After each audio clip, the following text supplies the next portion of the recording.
from the greatest, many argue, of Shakespeare's plays, Hamlet, where are your jibes of being now? Where are your cavils about the soul now? By the way, the word cavil is only used one time in All Leaves of Grass, right here. We think of course, Hamlet holding Yorick's skull, asking, where are your jibes now? And the language is intentional, I think. The point being, what happens, and we've given full lectures on Hamlet at learnstrong.net as well. You can go and take a look at what we have to say there. But think about it. As Hamlet is holding the skull of Yorick, and he's told that it's Yorick, and he speaks to Horatio and he says, this was my old pal. He used to fly me around the castle walls. I mean, he was the court's gesture. He was the guy that made everybody laugh. Where are your jibes now? Get thee to my lady's chambers and tell her to paint it on an inch thick. This is what she gets to come to. But there's another rendering of that idea of holding the skull. Because when you're holding the skull of Yorick, you're holding history. And what do we say about history? It's kind of dead. Why? Because again, this is Whitman's view of progress. We have to move beyond it. In other words, what is this really, what are we really talking about here? I think this is Whitman, although we haven't talked about the axe for a number of lines.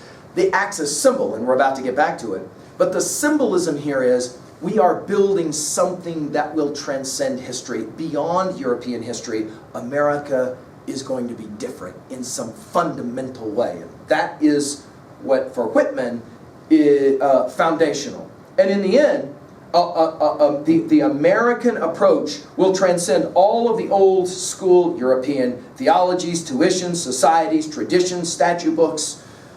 Emerson had said he was no longer wanting to live in the shadow of Europe, as we commented on in our lectures on Emerson, and he called for an American poet, and here we are getting an American poet. Sometimes I'm asked when I travel internationally, can you give me examples from Leaves of Grass why Whitman is such an American author? And I will sometimes go to this passage and say, look at how he is clearly pushing against all influences European to say we're going to be something quite different. When our ideal republic is constructed, it's going to look radically different. And of course, Europe rolled its eyes and shrugged its shoulders over the course of 4 years of a terrible war that we call a civil war. And yet coming out of that, Whitman still had this optimism, this hope that we would figure out a way to all live together. Passage 7, we come back in passage 7 and 8 now, back to the axe. But the axe now will become a symbol of unity. Interestingly, we will begin with the lines, a sterile landscape. We can't help but think of T.S. Eliot's Wasteland, right? We've given full lectures on learnstrong.net of T.S. Eliot as well. A sterile landscape covers the ore. There is as good as the best for all the forbidding appearance. There is the mine. There are the miners. The forge furnace is there. Notice the repetition of the word there, by the way. The melt is accomplished. The hammersmen are at hand with their tongs and hammers. What always served and always serves is at hand. Now this notion of being at hand, well, we've heard this, you're right. There are echoes of this already in Leaves of Grass, and we're going to hear it more. The apocalyptic Whitman, the futuristic Whitman, let me tell you what is coming. Think about the power of this word picture. So the ore sits under the ground. You got to have an axe to get it out. Some version of the tool, right? In other words, I'm going to show you what is coming, and I'm going to show you how it transcends what has already been. Then we're going to get 18 served. So we're going to get this word served. Notice it's past tense, the axe, that is to say. Then this nothing has better served. It has served all. In other words, democracy, inclusive.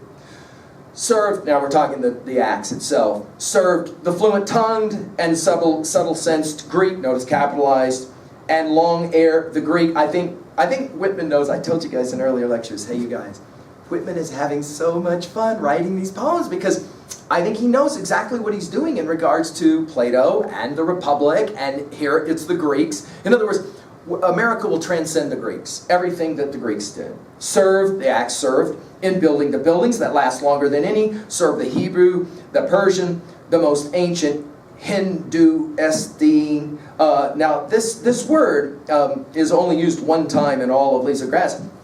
To reference the Hindu in this way, some readers of Leaves of Grass might know. Emerson, by the way, plays the same game.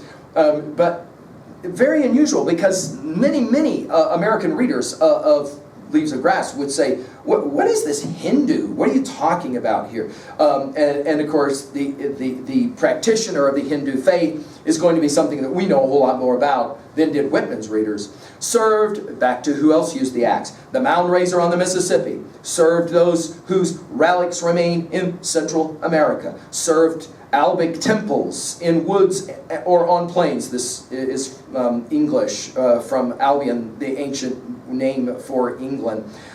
With unhewn pillars and the Druids. Served the artificial clefts, vast, high, silent, on the snow-covered hills of Scandinavia. Notice again, like a salute amon, we're kind of going around the globe. Served those who, time out of mind, by the way, only use of the word, of the phrase, time out of mind, made on the granite walls rough sketches of the sun, moon, stars, ships, ocean waves. Cave drawings of the like were made by tools that were kind of like an axe.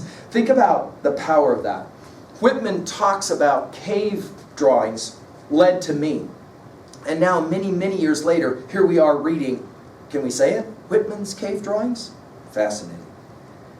Serve the axe. Serve the paths of the eruptions of the Goths. Serve the pastoral tribes and nomads. Serve the long-distant Celts. Serve the hardy pirates of the Baltic. We've heard about pirates several times in Leaves of Grass. Serve before any of those the venerable and harmless men of Ethiopia. Notice he calls men of Ethiopia venerable and harmless. Again, one more of his abolitionist stance. Served the making of helms for the galleys of pleasure and the making of those for war. In other words, both sides of the axe, both positive, negative, both weapon as well as tool.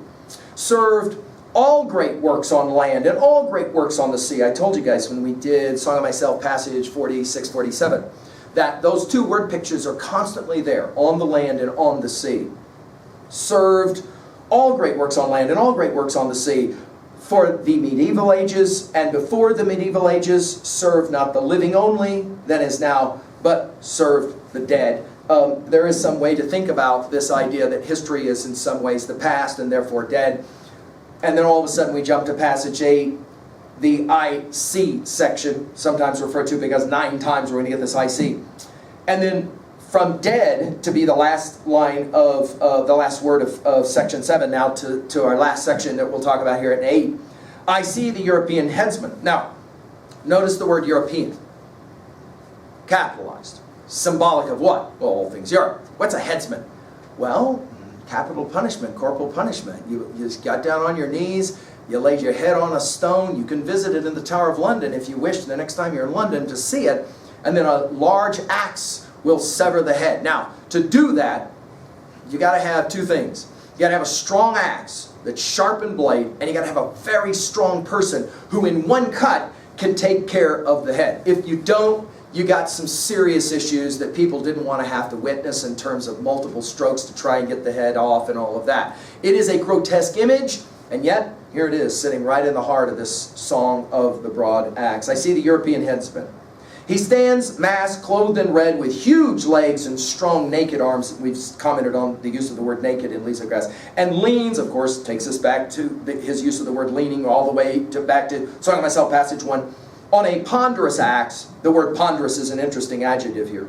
And then in parenthetics, to look very much like Emily Dickinson in this aside, whom have you slaughtered lately, European headsman? Whose is that blood upon you so wet and sticky? Well, it's a grotesque and a graphic image, because to sever a head from a body, the headsman will of course have any number of amounts of blood and gore on him. By the way, this is the only use of the word sticky in all of Leaves of Grass. Fascinating. I see, back to more I see. I see the clear sunsets of the martyrs. Obviously a whole lot of people in the history of Europe had their head taken off over silly arguments about any number of things. Religious, theological, scientific, you know the history. I see from the scaffolds the descending ghosts. Now when we get to a poem called The Centenarian Story, we're going to hear this phrase, silent as a ghost, which became a really popular line in American thought. Ghosts of dead lords, uncrowned ladies, impeached ministers, rejected kings. By the way, just take a look at T.S. Eliot's Little Gidding, passage 5, to see how I think this was influenced there in that. Rivals, traitors, poisoners, makes us think of our Hamlet, doesn't it? Disgraced chieftains and the rest. In other words, Europe has had this history of dealing with its defiance with the axe. You take off their head. If you got a problem, you take off their head. I see those who in any land have died for the good cause. This is the only time in Leaves of Grass that the good cause is used, but it does sound a whole lot like the good old cause. You'll remember this. A certain country, Jesse, as well as Blue Ontario Shores, passage 12. We'll hear about the good old cause. The seed is spare. Think about seed as it relates, obviously, to Leaves of Grass and the use of the idea of putting a seed into the ground. Nevertheless, the crop shall never run out. This idea that you're always going to have challenges. And then again, the parentheses. Mind you, O foreign kings, O priests. We go from politics to religion, again, kings to priests. The crop shall never run out. There will always be the Promethean. Can we say it that way? There will always be the defiant. There will always be the one who stands up and says, no. Now, of course, here's the irony, and we said this in our study of Plato's Republic. The first person to be kicked out of Plato's Republic would obviously have to be Plato, the poet, because we're going to get rid of all the thinkers, right? All the Socrates types, we're going to get rid of all of them anyway. But note the irony here. We're always going to have defiance. We're always going to have people. America's going to be a place that celebrates defiance. And that's what's going to make it different from Europe. I see, now we're back to blood, the blood washed entirely away from the axe. Both blade and the handle are clean. They spurt no more the blood of European nobles. They clasp no more the necks of queens. America will be different. Why? Because we're going to have defiance. We're not going to punish that defiance by lopping people's heads off. And then he finishes with the last four I sees. I see the headsman withdrawn become useless. Obviously, we're speaking now symbolically. I see the scaffold untrodden and molding. I see no longer any axe upon it. I see the mighty and friendly emblem of the power of my own race, the newest, largest race. Note the irony.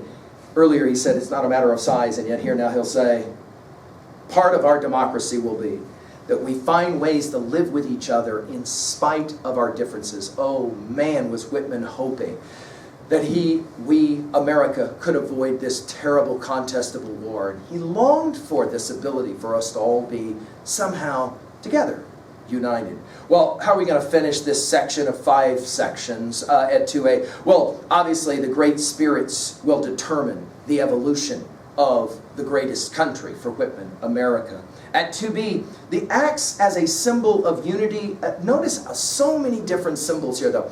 The axe can serve as a symbol of the past, European, and now there's this new ideal, to think of our Plato's Republic.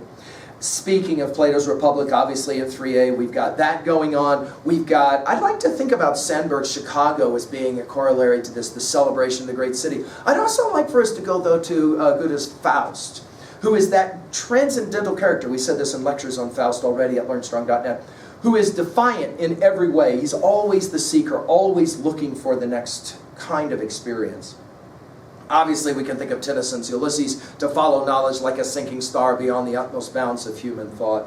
And the idea that history is always this process of letting go of certain things and grabbing new things, which is why we say now to 3b, we are the stories we tell and retell. We're also the stories we decide to accept and the stories we decide to reject.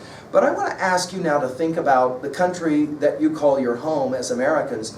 To what degree are we able to enjoy the defiant, the different, the one who stands up and says, that's not how I see it at all? Is it happening now still, do you think, as something that Whitman was calling for? Whitman longed for the great being. Do you see Whitman as one of those great beings? And do you think that finally we no longer need the headsman? We no longer need the punishment. Or have we found ourselves looking increasingly more and more like the ancient European civilizations as we ourselves age? Well, as we finish now with the last sections, we're going to work sections 9 through 12, the famous shapes section, as it's often called. Should be a lot of fun. Thank you.